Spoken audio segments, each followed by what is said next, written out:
अगर मान लीजिए सिंपल सी चीज़, आप मान लीजिए ओबीसी हैं और हम अगर जनरल कास्ट से आते हैं तो आप हमारे ऊपर अगर कोई आरोप लगाइएगा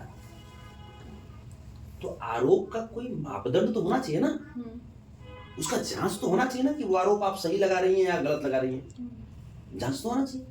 या हम आप पे कोई आरोप लगा रहे हैं, मान लीजिए आरोप हम लगा लिए कि चश्मा आपने मेरा चुरा लिया, तो जांच तो होना चाहिए ना कि चश्मा था किसका। हम आप पे आरोप लगा दिए कि आपने मुझे अपमानित कर दिया, कुछ तो इसका पैरामीटर होना चाहिए ना। कोई भी कानून, यूजीसी कानून जो है, जैसे यूजीसी 1953 में इसका गठन हुआ, सरकार की जो एक स्वतंत्र इकाई है इसके रूप में 1956 से फंक्शनल हुई यूजीसी, यूनिवर्सिटी ग्रांट कमीशन। अब आपको थोड़ा सा समझना पड़ेगा संविधान की जो आर्टिकल 14 है जिसमें समानता का अधिकार दिया जाए, वापस लिया जाए या नहीं वापस लिया जाए तो बात की चीज है। कानून जब कोई बनता है तो वापस नहीं होता है, उसका रिव्यू होता है। देखिए, और जो लोग कह रहे हैं कि वापस लिया जाए उनकी तकलीफ को समझिए आप। लोगों के मन में जातिवाद आ रहा है। नहीं, राजन ने तो टिप्पणी नहीं किया अभी तक। वही तो कर हिम्मत नहीं है ना, हिम्मत नहीं है, क्योंकि सच्चाई है कि कांग्रेस और राजद, ये लोग जो पार्टी है ये अब तक सिर्फ और सिर्फ शोषित समाज को लूटते आया है। बैकवर्ड और दलित को ये लोग सिर्फ मोहरा बना करके लूट जाते हैं। कोई भी कानून आता है, अगर कानून को स्पष्ट तरीके से अगर नहीं रख पाते हैं तो जाहिर सी बात है कि जिनको संदेह होता है वो जो हमारे संविधान में जो अनुच्छेद 19 है उसके तहत उनको अपनी बात, अपनी अभिव्यक्ति व्यक्त करने की आज़ादी तो है। देखिए, यूजीसी नाम का एक बिल निकाला है भारतीय जनता पार्टी ने। हमारे साथ संतोष रेणु भैया जी, उनसे बात करेंगे कि उनका क्या कुछ कहना है। कैसे हैं भैया? जी बढ़िया। पता होगा यूजीसी बिल आया है। हाँ आया है, और इसको लेकर के काफ़ी जो चीज़ें चल रही है वो भी हम देख रहे हैं। पर विवाद बहुत हो रहा है इसको लेके। देखिए, जाहिर सी बात है, कोई भी कानून आता है, अगर कानून को स्पष्ट तरीके से अगर नहीं रख पाते हैं तो जाहिर सी बात है कि जिनको संदेह होता है वो जो हमारे संविधान में जो अनुच्छेद 19 है उसके तहत उनको अपनी बात, अपनी अभिव्यक्ति व्यक्त करने की आज़ादी तो है।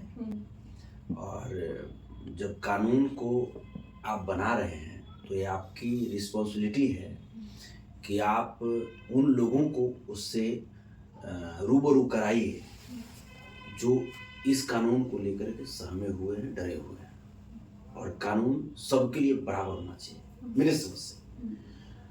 कानून ये नहीं होना चाहिए कि हाँ पक्षपाती कानून का मैं समर्थन नहीं करता हूँ, लेकिन हाँ यूजीसी का जो बिल आया है मैं इसका स्वागत करता हूँ। लेकिन जो हमारे सवर्ण समाज के जो भाई हैं उनकी पीड़ा को भी देखते हुए मैं सरकार से आग्रह करूंगा कि इसका रिव्यू जरूर किया जाए, कुछ पॉइंट्स। अच्छा जी। पर सर, कहीं ना कहीं देखने को मिल रहा है कि विवाद हो रहा है और कहीं ना कहीं जातिवाद भारतीय जनता पार्टी कर रही है। नहीं, देखिए, भारतीय जनता पार्टी जातिवाद कर रही है या कांग्रेस जातिवाद कर रही है, ये बात आप कैसे कर सकते हैं? भारतीय जनता पार्टी, आपको ऐसा लगता है कोई ऐसी पार्टी होगी जो अपने कोर वोटर को नाराज करना चाहेगी?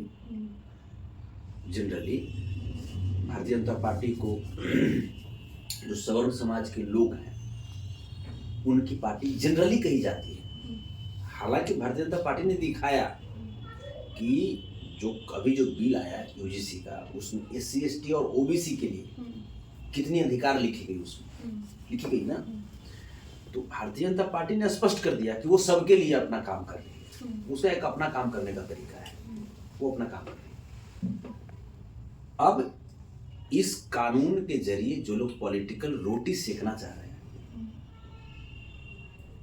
उनको समझने की जरूरत है।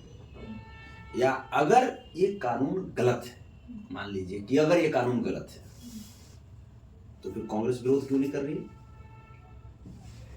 अगर ये कानून गलत है तो राजद खुल करके विरोध क्यों नहीं कर रही है? सर राजद ने तो टिप्पणी नहीं की अभी तक। वही तो कर हिम्मत नहीं है ना, हिम्मत नहीं है, क्योंकि सच्चाई है कि कांग्रेस और राजद ये लोग जो पार्टी है ये अब तक सिर्फ और सिर्फ शोषित समाज को लूटते आया है। बैकवर्ड और दलित को ये लोग सिर्फ मोहरा बना करके लूटते आया। उनका वोट जो है ले करके और अपनी झोली में सारा वोट के बाद जो पावर होता है, पैसा होता है, वो अपनी झोली में डालते गया। गरीबों को कुछ नहीं मिला। ये सच्चाई है। ये राजद को और कांग्रेस को मतलब आवाज ही नहीं निकलेगा इस यूजीसी का जो बिल है इसमें। और नहीं तो अगर है तो खुल करके बोल दे कुछ स्पष्ट। कहीं ना कहीं लोग कह रहे हैं कि इसको वापस लिया जाए, वरना बीजेपी वालों को दौड़ा दौड़ा कर मारा जाएगा। नहीं, देखिए, इसमें वापस लिया जाए या नहीं वापस लिया जाए ये तो बात की चीज है। कानून जब कोई बनता है तो वापस नहीं होता है, उसका रिव्यू होता है। देखिए, और जो लोग कह रहे हैं कि वापस लिया जाए उनकी तकलीफ को समझिए आप। लोगों के मन में जातिवाद आ रहा है। नहीं, उनकी तकलीफ, जैसे देखिए कोई भी कानून, यूजीसी कानून जो है, जैसे यूजीसी 1953 में इसका गठन हुआ। सरकार की जो एक स्वतंत्र इकाई है इसके रूप में 1956 से फंक्शनल हुई यूजीसी, यूनिवर्सिटी ग्रांट कमीशन। अब आपको थोड़ा सा समझना पड़ेगा संविधान की जो आर्टिकल 14 है जिसमें समानता का अधिकार दिया गया है ना, राइट टू इक्वालिटी। अब आप चले आइए एक अनुच्छेद, आप आगे बढ़िए, अनुच्छेद 15 में भेदभाव की बातें लिखी गई कि भेदभाव करना गलत है, चाहे किसी भी लेवल, चाहे वो जाति पर आधारित भेदभाव हो, चाहे वो भाषा पे आधारित भेदभाव हो, चाहे वो क्षेत्रवाद पे आधारित भेदभाव हो, चाहे रंग रूप के आधारित भेदभाव हो, आप ऐसा नहीं कर सकते। चाहे लिंग के आधार पर भेदभाव हो, आप ऐसा नहीं कर सकते। तो अब ये जो चीजें हैं, अगर आप भेदभाव करते हैं, इसका बात लिखा हुआ है आर्टिकल 15 में। तो आर्टिकल 15 में जो चीजें लिखी हुई है वही तो चीजें यूजीसी लागू किया अपने कानून में, अपने बिल में। इसको काला कानून भी कहा जा रहा है। काला कानून इसलिए कहा जा रहा है क्योंकि इस कानून में ये बातें लिखी गई। SC ST OBC जो भी इसमें कैटेगराइज जो लोग हैं, अगर मान लीजिए सिंपल सी चीज, आप मान लीजिए OBC हैं और हम अगर जनरल कास्ट से आते हैं तो आप हमारे ऊपर अगर कोई आरोप लगाइएगा तो आरोप का कोई मापदंड तो होना चाहिए ना, उसका जांच तो होना चाहिए ना कि वो आरोप आप सही लगा रही हैं या गलत लगा रही हैं। जांच तो होना चाहिए। या हम आप पे कोई आरोप लगा रहे हैं, मान लीजिए आरोप हम लगा लिए कि चश्मा आपने मेरा चुरा लिया, तो जांच तो होना चाहिए ना कि चश्मा था किसका। हम आप पे आरोप लगा दिए कि आपने मुझे अपमानित कर दिया, कुछ तो इसका पैरामीटर होना चाहिए ना। अब सिर्फ आरोप लगाने के बाद किसी को दोषी मान लिया जाए, एविडेंस हाथ में नहीं है। एविडेंस हाथ में नहीं है, विदाउट एविडेंस अगर हम किसी को दोषी मान लेते हैं तो फिर जाहिर सी बात है कि वहां पे कानून का दुरुपयोग भी तो होने के आसार हैं। आप ठीक दहेज प्रथा का जो केस था, आज के बहुत पहले की मैं बात कर रहा हूँ, करीब 20-25 साल पहले दहेज प्रथा का जो केस था, उस केस में क्या होता था, कोई भी किसी की भी बेटी बहन ससुराल में अगर डेथ कर गई, चाहे किसी भी कारणवश से, मैं इस बात से इग्नोर नहीं कर रहा हूँ, इनकार नहीं कर रहा हूँ कि दहेज प्रथा से मौत नहीं होती थी, लेकिन जितनी केस रजिस्टर्ड होती थी दहेज प्रथा के धारा में, वो सब का सब केस सही नहीं होती थी। ये भी सच्चाई है। सुप्रीम कोर्ट को पता चला कि इस कानून का दुरुपयोग किया जा रहा है। सुप्रीम कोर्ट ने क्या किया? सुप्रीम कोर्ट ने, पहले था कि अगर दहेज प्रथा का केस उसके पति पे और उसके साथ साथ जितने भी जो ससुर हैं, हाँ, पूरे परिवार के लोग जो थे, अगर नाम दिया गया तो सबको बराबर सजा मिलेगी। सुप्रीम कोर्ट ने माना फिर कि नहीं, ये तो गलत हो रहा है, दुरुपयोग हो रहा है, ये तो आर्थिक दोहन का एक जरिया बन गया है। सुप्रीम कोर्ट ने इसमें संशोधन किया और एक उसमें सुप्रीम कोर्ट ने एक जजमेंट दिया कि नहीं, जो मेन जो अभियुक्त है वो उसका पति होगा। उसके बाद जो रिस्पोंडेंट लोग हैं, जितने भी रिलेटिव्स हैं, उनके लिए अलग धारा और सजा का प्रावधान हुआ। अगर वो दोषी होते हैं तब, अगर वो निर्दोष हैं तो फिर क्यों सजा उनको? दोषी तो। अच्छा ये बताइए सर कि ये जो कानून आया है ये सही है या गलत है? देखिए, आप एक शब्द में सही या गलत नहीं कर सकती हैं। हम तो कह रहे हैं कि हम जैसे यूजीसी बिल का स्वागत करते हैं, लेकिन कुछ पॉइंट्स पे इसका रिव्यू करना बहुत जरूरी है। नहीं तो फिर तो वही हो जाएगा ना। पहले लोग नक्सली कैसे बनते थे? नक्सली कौन लोग होते थे? नक्सली वही लोग होते थे जो शोषित होते थे, जिनका शोषण होता था, चाहे वो किसी जाति के हों, चाहे वो किसी धर्म के हों। आप ये बताइए, मान लीजिए कि आप किसी भी समाज से, रणवीर सेना भी बना, रणवीर सेना भी बना ना, पीपुल्स वार भी बना। हम तो उस जगह से आते हैं, जहानाबाद एरिया से आते हैं, जहाँ पे इसका भरमार है। 6 इंच छोटा हमरे जिला को कहा जाता था। हमरे जिला हालांकि पटना है, लेकिन जहानाबाद हमरा से 1.5 किलोमीटर के बाद है, तो 6 इंच छोटा कहा जाता था उस एरिया को। हमने देखा बचपन में कि लाशें बिछा दी जाती थी रोड पे। हमने बचपन में देखा कि 20-20 लाशें काट करके रोड पे, जैसे मछली काट के रखा जाता है वैसे बिछा दिया गया। गेंद खेलने के लिए हम जा रहे हैं, देख रहे हैं लाश के लाश देख रहे हैं, उस जगह से हम आते हैं। तो नक्सली कहां से बने?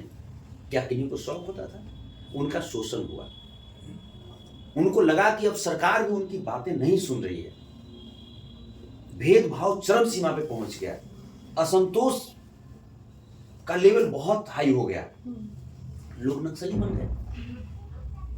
तो ठीक यहां पे अगर आप ऐसा कानून बनाते हैं और अगर उस कानून से दहशत में आ जाएंगे किसी भी समाज के लोग, चाहे वो बैकवर्ड समाज के लोग हो, दलित समाज के लोग हो या सवर्ण समाज के लोग हो, वो क्या करेंगे? अगर उनको सरकार से भरोसा उठ जाएगा, वो क्या करेंगे?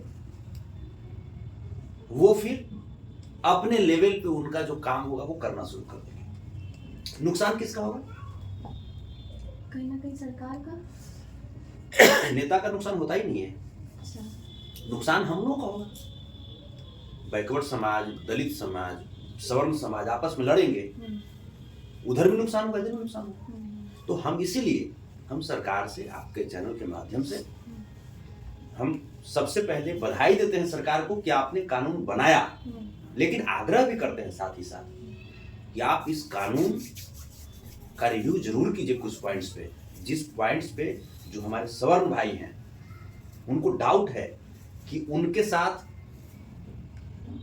अनहोनी हो सकती है, बिना मतलब को उनको फंसाया जा सकता है, वहां पे आप क्लियर कीजिए मैटर।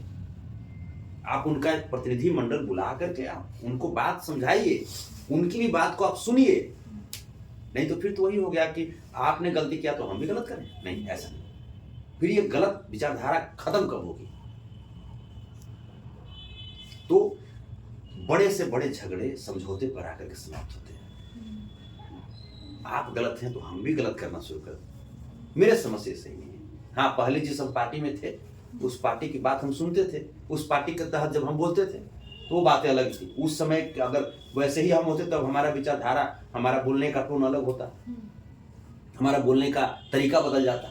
लेकिन चूंकि ये बिल्कुल विशुद्ध संतोष रुण यादव का विचारधारा बोल रहा है आपके चैनल में, मैं जो हूँ ये मेरी निजी ओपिनियन है, मेरा पर्सनल ओपिनियन है। संतोष रुण जो सोचता है, जो संतोष रुण हृदय से है, वो बोल रहा है। और गलत लोग हर समाज में होते हैं, पूरा समाज कोई गलत नहीं होता। गलत मानसिकता होती है। आपके साथ अभी हम बैठ करके बहुत अच्छा इंटरव्यू दे रहे हैं, आप चले गए उधर, तब तक हमको लगा कि नहीं अरे उधर जा करके किसी का घड़ी चुरा लेना है, किसी को ये नुकसान कर देना है, तो आदमी तो वही संतोष रुण है। विचारधारा गलत होती है। कोई आदमी, कोई जाति गलत नहीं होता, कोई धर्म गलत नहीं होता। इसलिए सरकार से आग्रह है कि जो एक वर्ग है जो असंतोष की स्थिति में है, उनकी भी बातों को सुने और जो मूल उद्देश्य है इस कानून का कि हाँ जाति आधारित जो भेदभाव, जैसे रोहित बरमूला वाला जैसे केस जो हुआ था, उसमें शायद जातीय दंश को लेकर के उन्होंने आत्महत्या कर लिया था, ऐसे बहुत सारे केस हुए। तो वैसा केस दोबारा नहीं हो, वैसी घटना दोबारा देखने को नहीं मिले, इसको ध्यान में रखते हुए जो आपने कानून बनाया, इसका हम स्वागत करते हैं। पुनः मैं बोल रहा हूँ स्वागत करते हैं, लेकिन इस पे कोई जाति पाति या वर्ग में भेदभाव ना उत्पन्न हो जाए, पुनः बड़ा विस्फोट ना हो जाए, इसके लिए जो सवर्ण समाज के जो भाई हैं, जो अपनी बात कुछ कहना चाहते हैं सरकार से, तो सरकार को चाहिए, और संविधान में अधिकार है भाई उनको अपनी बात कहने का। आर्टिकल 19 में उनको अधिकार मिला हुआ है, आप उनके अधिकार से उनको वंचित नहीं कर सकते ना। तो सरकार को इस पर रिव्यू करना चाहिए। चलिए बहुत धन्यवाद। देखिए क्या कुछ कहा संतोष रेणु जी ने, आपने सुना, अपनी राय कमेंट बॉक्स में जरूर दीजिएगा। बहुत बहुत धन्यवाद।